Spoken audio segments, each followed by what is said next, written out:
Palakpakan natin ang Panginoon. Tayo po'y muling tumayo at tayo po'y manalangin. Dakilang Diyos, napakabuti mo sa bawat isa sa amin. Tunay kang mabuti. Salamat sa mga pagkakataon, O Diyos, na kami nakalalapit, nakasasamba, Panginoon. At alam namin, Panginoon, tanggap mo ang aming mga papuri at pagsamba. Salamat, Banal na Espiritu. Dahil sa aming pananambahan, tinitiyak mo sa amin na narito ka, Panginoon. Nadarama ka namin, Panginoon. Salamat po, Panginoon, sa kalayaan na naririnig pa namin ng salita mo, Panginoon, na nakakapiling pa namin ang Banal na Espiritu, Panginoon. Salamat po, Panginoon.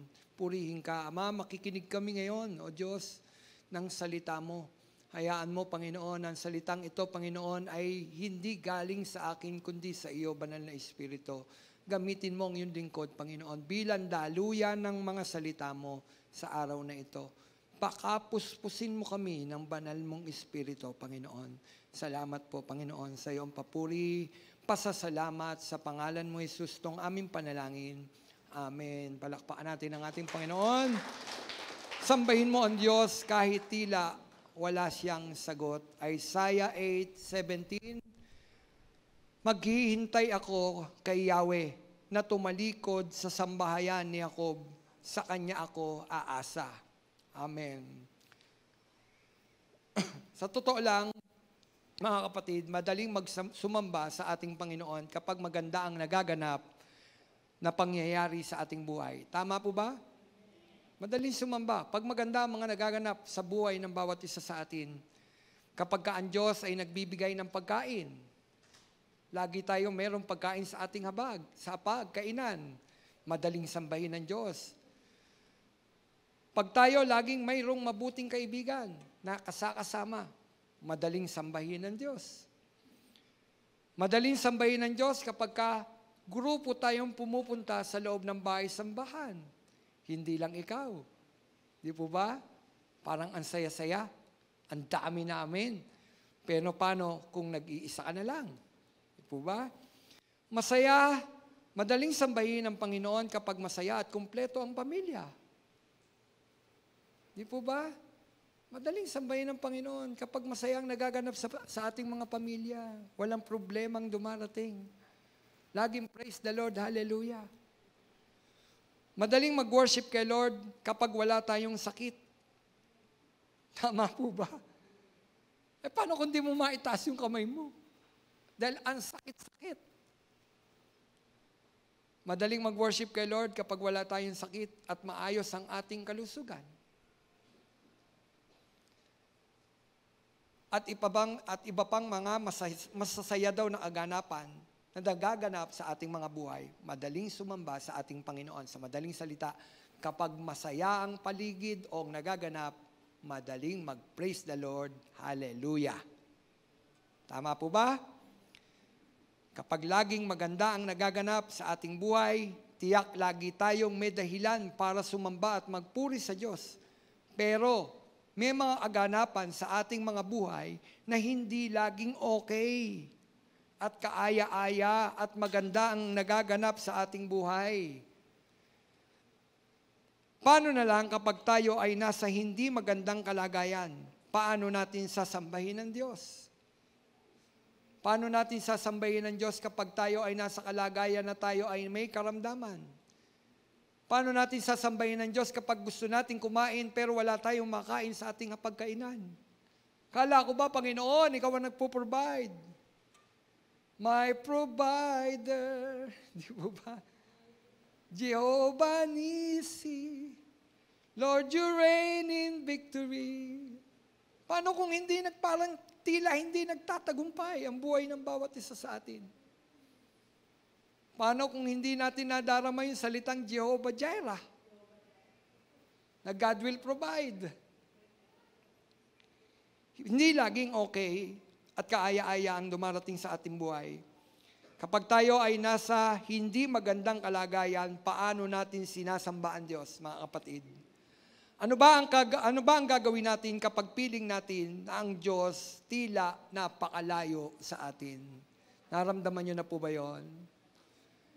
Na parang pray kayo ng pray pero hindi dinidinig ng Diyos ang ating mga panalangin. Hinahanap natin siya, tila hindi natin siya makita o matagpuan. Bakit hindi? Lord, nakataas na ang aking kamay. Humihingi na ako ng tawad sa iyo. Bakit hindi ko madama ang presence mo? Dumarating tayo sa mga ganong sitwasyon. Tama po ba?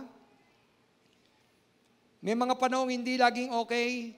Pero mga kapatid, dun sa panahong hindi okay, ang ating mga buhay, may karamdaman, may pagsubok, lalo nating dapat sambahin ang ating Panginoon.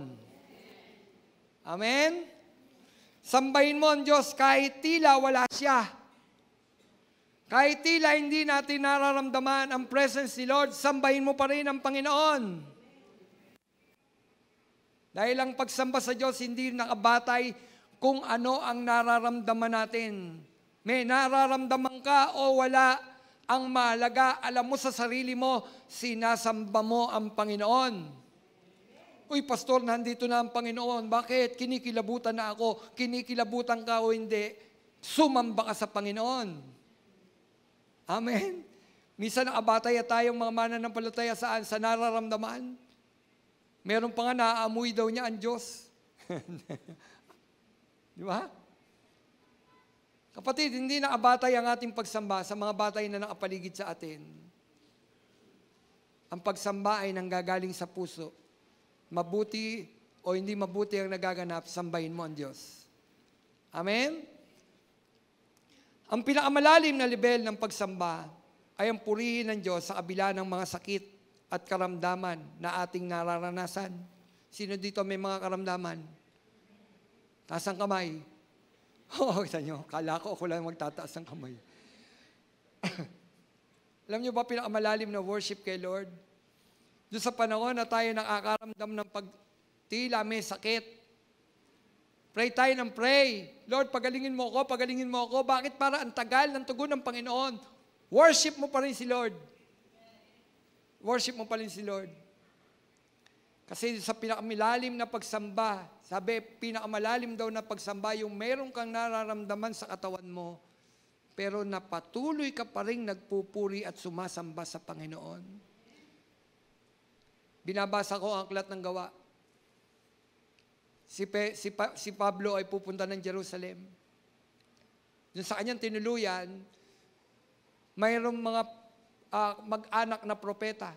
Kinuha yung kanyang balabal at itinali doon sa kanyang paa at sa kanyang kamay at ang sabi nung propeta, kung sino nagmamayari ng balabal na ito, ganun ang magaganap sa kanya sa Jerusalem. Pinipigilan siya na pumunta ng mga alagad at ng mga mananampalataya. Huwag kayong pumunta. Mapapahama ka, Pablo, mapapahama ka. Pero ang sabi ni Pablo, aanuhin ko ang buhay. Sabi niya, handa akong mamatay alang-alang kay Kristo. Di po ba pagsamba yun? Sinabi na huwag kang pumunta, may babala na sa pamagitan ng propeta Eto magaganap sa iyo, pero sabi niya, alang-alang kay Kristo, handa ako mamatay. Tingnan ninyo, wala sa kanya ang buhay, masunod lamang niya ang kalooban ng Panginoon. Di ba pagsamba yun? Akala natin ang pagsamba, pagtaas lang ng kamay, pag-awit, pagsigaw ng papuri, yun, pagsamba yun, parte yun. Pero ang pinakamalalim na pagsamba ay yung gawin natin yung gusto at kalooban ng Panginoon. Kahit ano pa maging bunga nito, si Pablo, pwedeng niyang ikamatay. Sabi, pagdating doon, tatalian ng yung mga kamay at mga paa. At ibibigay ka sa mga hintil. Pero sabi niya, anuhin ko ang buhay? Handa ako mamatay, alang-alang kay Kristo. Mga kapatid, tayo, kahit mayroon tayong nararamdaman sa ating mga katawan, di po ba't mas lalo nating dapat sambahin ng Panginoon? Di po ba? Mas mainam na sambahin ng Panginoon kaysa sumpain mo siya. Meron kapag may karamdaman, sinusumpa ang Panginoon. Bakit Panginoon mo sa akin ibinigay ito? Naglilingkod pa naman ako sa iyo. Kapatid, Ang tunay na mananampalataya, kahit anong nagaganap sa kanya, sasambahin pa rin niya ang Panginoon. Luluhod pa rin siya sa Panginoon. At pupurihin pa rin niya ang Panginoon. Ano man ang nagaganap sa atin. May mga karamdaman tayo. Praise the Lord, pag pinagaling tayo ng Panginoon. Pero kapag tila naantala ang tugon ng Panginoon, kapatid, mag-worship ka pa rin kay Lord. Dahil karapat dapat siya sa pagsamba. Amen? Karapat dapat siya sa pagsamba at hindi siya karapat dapat saan? Sa pagsumpa. Sino ba nagmamayari ng buhay natin? Di ba ang Diyos pahiram lamang ito sa atin? Buti nga, humihinga pa tayo. Salamat. Ipasalamat natin sa Panginoon dahil maraming tinuturo ang Panginoon sa kabila ng ating karamdaman. Tingnan ninyo, kapag may karamdaman tayo, tinuturoan tayo ng Panginoon, dumulog manalangin ng manalangin. Kapag wala tayong karamdaman, lakas-lakas natin, wala tayong panahong manalangin, wala tayong panahong magpunta sa church, wala tayong panahong mag-worship kay Lord. Bakit ang lakas-lakas ko? Yang pataas-taas at pagsamba-samba na yan, dapat yan sa mga may sakit lang, kapatid. Gano'n ka nakatitiyak na dapat ang pagsamba ay dun lamang sa may sakit. Bakit daw? Kasi daw malapit na mamatay. Bakit? Kahit malakas ka, hindi ka ba kukunin ng Panginoon ang buhay mo? Na dapat inaalala mo ang Panginoon, malakas man ang iyong katawan, inaalala mo ang Panginoon, may panahon ka sa Kanya. Dahil hindi natin hawak ang buhay. Meron nga, mas nauuna yung walang sakit kaysa doon sa may sakit. Tama? Meron nga kaming member sa Caloocan Bethel. Lahat na nagbibigay sa Kanya ng ensure, ng mga nauna pa, siya ang mamatay lang. Yung mga tumutulong sa kanya, mga nauna pa, malalakas ang katawan. Pero siya, kamamatay lang. Kita nyo? Hindi pala naabatay sa may sakit. O malakas ang katawan. Kaya anong gagawin natin? Malakas, may karamdaman, purihin mo ang Panginoon. Sambahin mo pa rin ang Panginoon. Maganda example dyan si Job. Lagi nyo naririnig sa akin, di po ba? Anong sabi niya? Purihin si Yahweh. Sa kabila ng may karamdaman, purihin si Yahweh. Naubos ang kanyang kayamanan, purihin si Yahweh.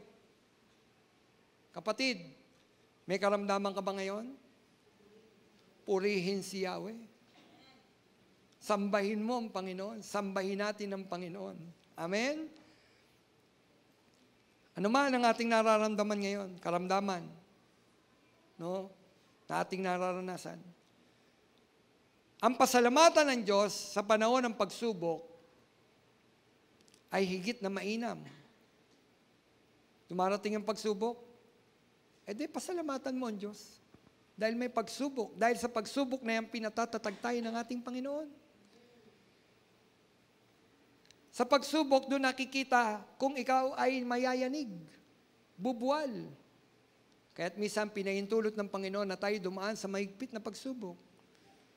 Kaya ang pagtanggap kay Kristo, hindi lamang praise the Lord, hallelujah.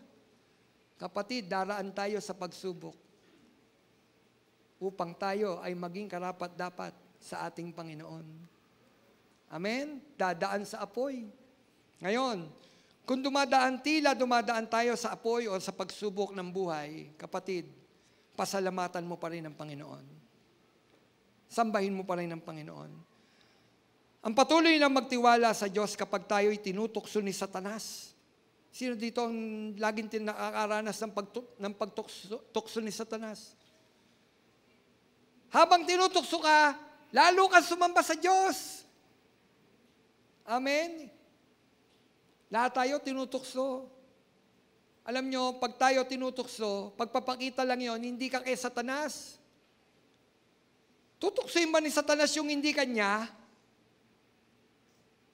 Di po ba? Siyempre, ang tutuksoin niya yung hindi kanya. Kasi gusto ni Satanas malayo ka sa Panginoon. Ngayon, kung dumarating ang pagtukso, anong dapat mong gawin? Sambahin mo ang Panginoon. Purihin mo ang Panginoon. Di po ba't nakwento ko dito? Paano ako pinagtagumpay ng Panginoon sa tukso ni Satanas? Hindi sa lakas ni Pastor Romel. Hindi sa lakas ko. Dahil kung sa lakas ko, bubuwal ako. Alam niyo, ginawa ko noon, di po ba? Sinamba ko ang Panginoon. Romel, Jesus love you so much. Jesus love you so much. Pinaalala ko sa sarili ko, mahal ako ng Panginoon. At nakita ko na lang ang sarili ko, pinagtagumpay ako ng Panginoon. Sa pamagitan ng ano? Ng pagsamba. Worship. So napakalaga pala ng pagsamba sa buhay ng mga mananampalataya. Mananampalataya ka ba, kapatid? Tinutukso ka ngayon ni Satanas? Sambahin mo ang Panginoon. Sino kanina yung bago pumunta dito, sinasabi ni Satanas, huwag ka nang dumalo. Huwag ka nang dumalo, huwag ka nang dumalo. Huwag ka nang dumalo. Maraming gawain, maglalaba ka pa. Di po ba? Pero, nagdesisyon ka. I have decided to follow Jesus. I have decided to follow Jesus. I have decided to follow Jesus. No turning back, no turning back. Dapat ba ganun? Sabi ni Satanas, huwag ka nang pumunta sa church. Hindi ka alam ni Lord. I have decided to follow Jesus. Ano ibig sabihin nun? Bakit mo inaawit yung bagay na yun?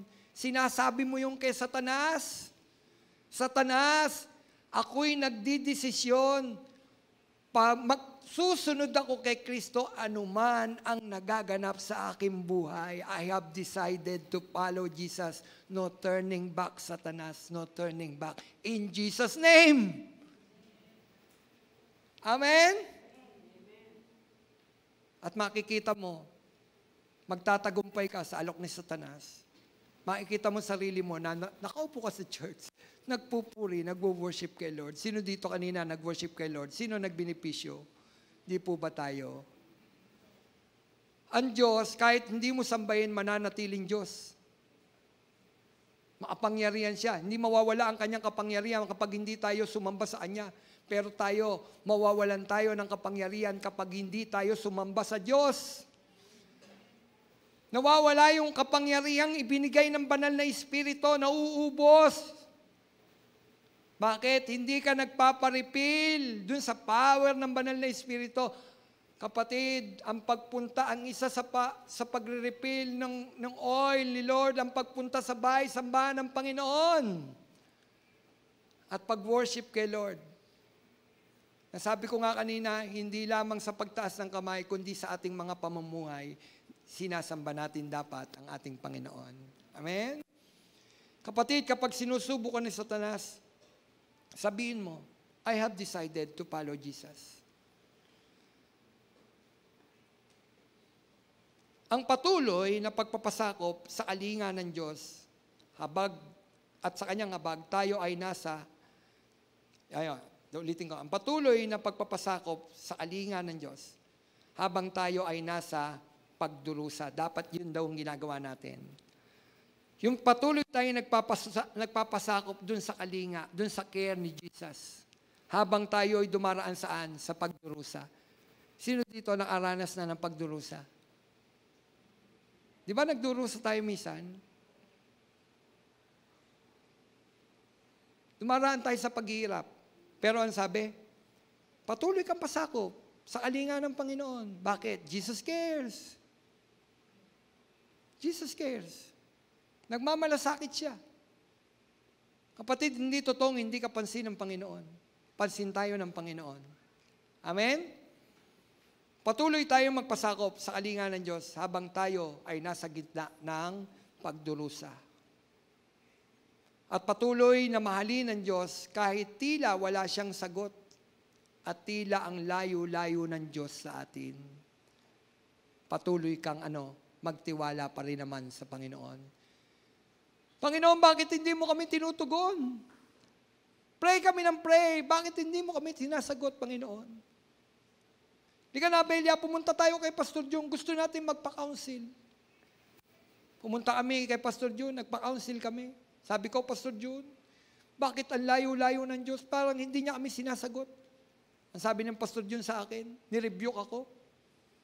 Gaano ka naman nakatitiyak nung habang nananalangin ka, hindi nakikinig ang Diyos sa iyo? Oo nga. Gaano tayo nakatitiyak na habang tayo ay nananalangin, hindi ka dinidinig ng Diyos, piling mo lang. Piling mo lang yun. Minsan kapatid, may dahilan ng Diyos. Bakit? Yun ang nadarama natin. Mamaya. No? Ito kasi yun. Isang paglalarawan daw dyan, no, sa ating mga relationship dito sa lupa.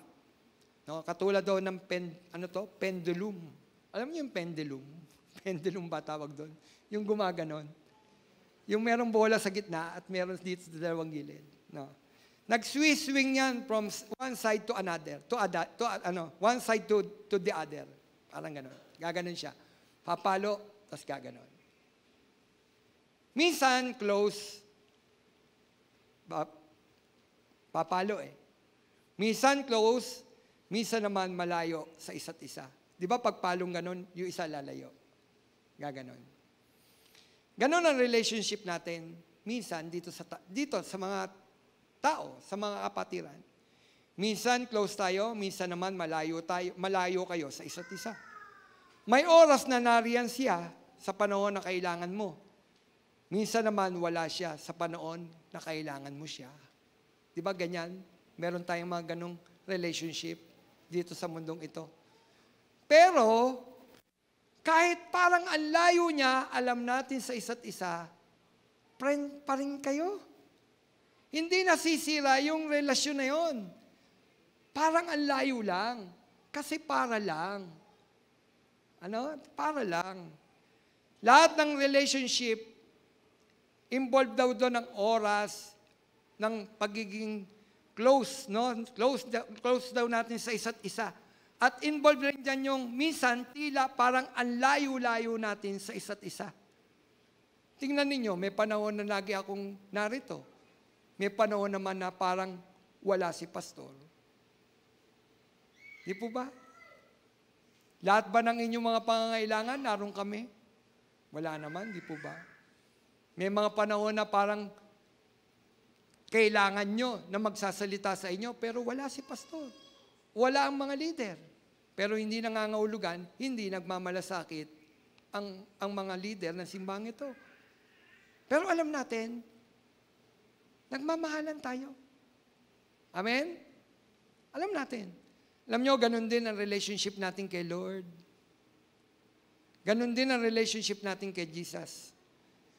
Gaano man ito kalalim, minsan madarama natin na malayo ang Diyos sa atin.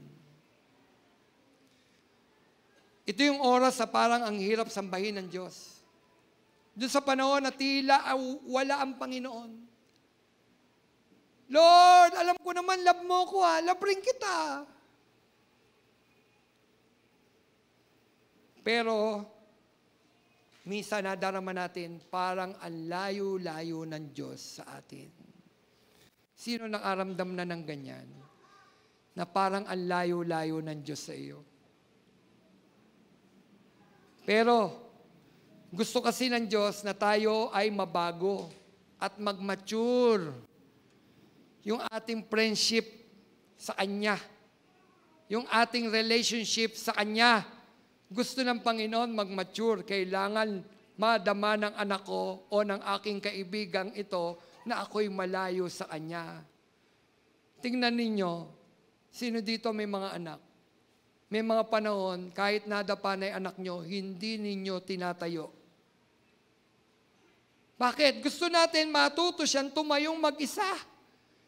Pero kapag yan, malaki na, nadapa, tinatayo mo pa rin kasing laki ko na. Yung anak ninyo, 40 anyos na nadapa, Mama, Papa. Tapos, ito na anak si Papa, ito na, huwag ka nang, no, don't cry. Kapatid, hindi ka magmamature. Bonjing na bonjing yan. Si Lord ayaw nun. Kaya si Lord, minsan pinararamdam niya, pero hindi nangangahulugan, hindi kanya love. Doon sa panahon ng pagsubok, tila wala si Lord.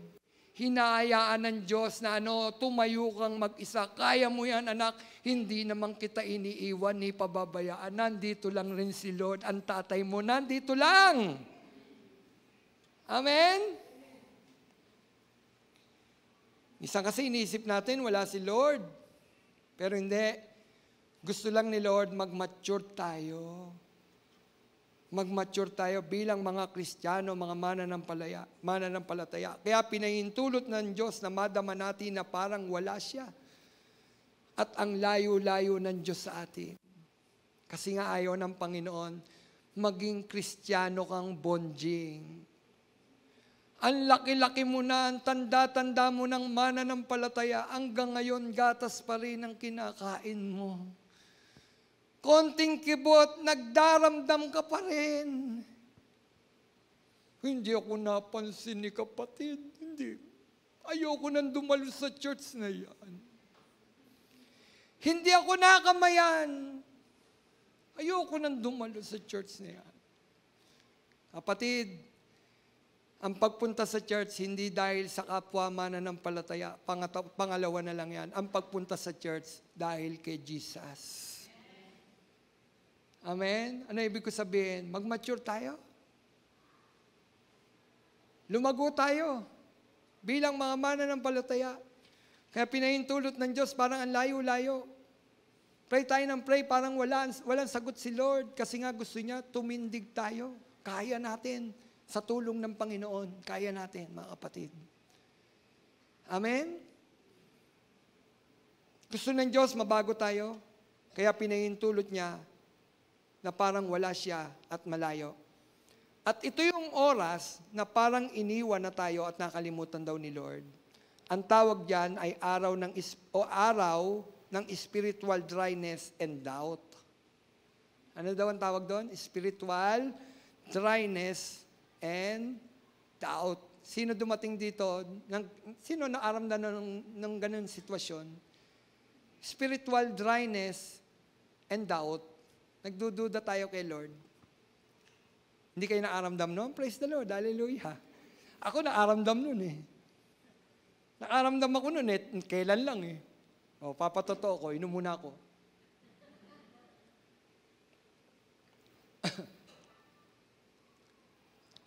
Nagdamdam ako sa Lord. Sabi ko, Lord, di mo ako pansin. Di mo ako pansin. Pray ako ng pray, di mo ako pansin, Lord. Dumadaing ako kay Lord. Okay lang dumaing. Wag ka lang tag dito yung magrereklamo. Daing, iba yung daing sa reklamo. Dumadaing para ang anak na, Lord, bakit hindi mo naman ako pinapansin? Ako, nagkangyari sa akin, sabi ko, Lord, nagpe-pray ako, bakit hindi mo ako pansin? Bakit yung pinagpe-pray ko sa'yo, bakit hindi mangyari? Pag tumingin ako dun sa lalagyanan namin ng bigas, wala na. Lord, bakit wala na akong pambili rin ng bigas? Kailangan kong bumili ng gamot, wala akong pambibili ng gamot. Lord, bakit? Ba't di mo ako pansin, Lord? Tapos, tumawag si paring Alan, Sister Jenny, Pastor, tumawag ka daw kay ganito, kay Pastor ganito. Hindi ko naman kilala yung Pastor. Hindi ko kilala yung Pastor. Sabi nung Pastor, anong number mo? Ng bahay mo? Papalalamove ko. Alin po? Yung gamot. Ha? Magkano po? Hindi, wala. Libre. Libre daw. Papalalamove pa niya. Hindi, Pastor. Wag libre. Wag libre. Tsaka malapit lang po ako. Andito lang ako. Diyan po kayo sa may pupunta na lang po ako para makita niyo po ako. Tapos pagpunta ko doon, ready na. Ganyang karaming gamot. Mga supplement po yun. Hindi yung gamot na baka isipin nyo, anong tag dito? Yung antibiotic o droga, ha? Hindi droga yon. Hindi droga yon. Mga food supplement yon. Kailangan ko ng mga food supplement na yon. Tapos, dala-dala ng pastor.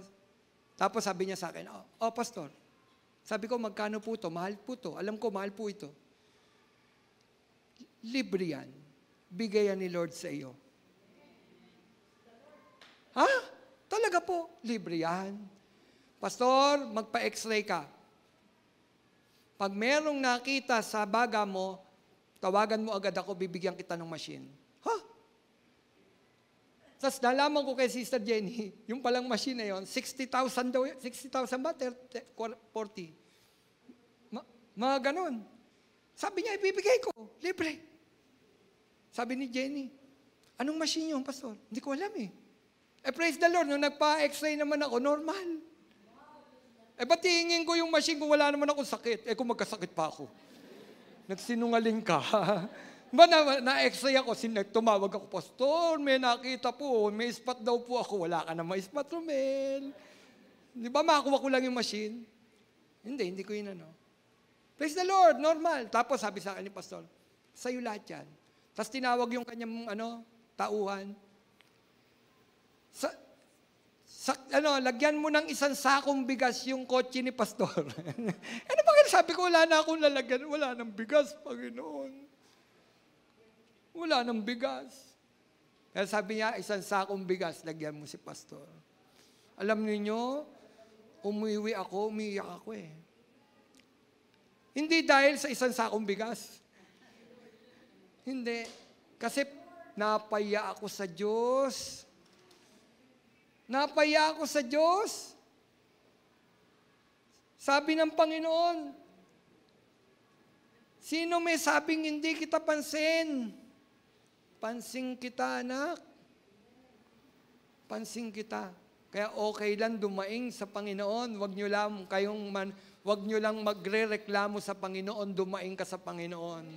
Mamaya may babasahin tayo, dumaing siya sa Panginoon. Dumaing, huwag magreklamo. Iba yung daing. Dumadaing ka dahil anak ka, tatay mo siya. Daing, may pag-iyak.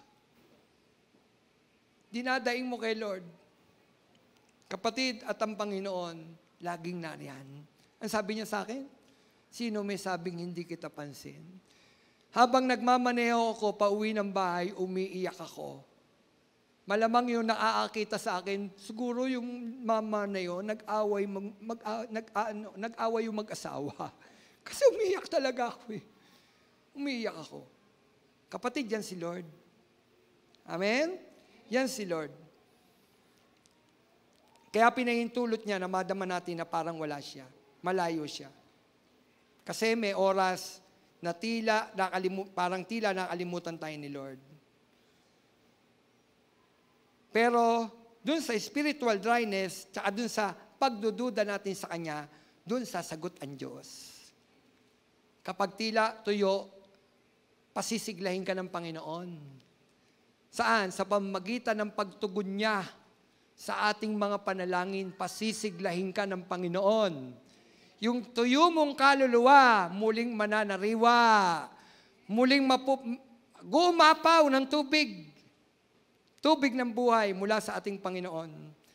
Yung ating pagdududa, papalitan ng Panginoon ng pananampalataya dahil makikita natin ang kapangyarihan ng Panginoon. Ano sabi ni ate? Nakita ko noong linggo yun. Pero alam ko, kilos lang ng Diyos sa kanya yun. Pinakita lang sa iyo ng Panginoon, hindi kanya pababayaan. Ano sabi niya? Mahirap, may sakit sa puso. Natatakot na ang mga nasa paligid, pero sabi ko, Lord, ang hirap naman na pumasok dito, malakas, ilalabas, naka-stretcher na.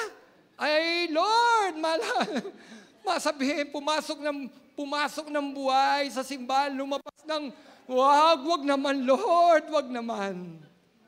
Pero hindi pinahintulot, nagpatotoo pa si Nanay Merly. Di ba? Ganyan si Lord.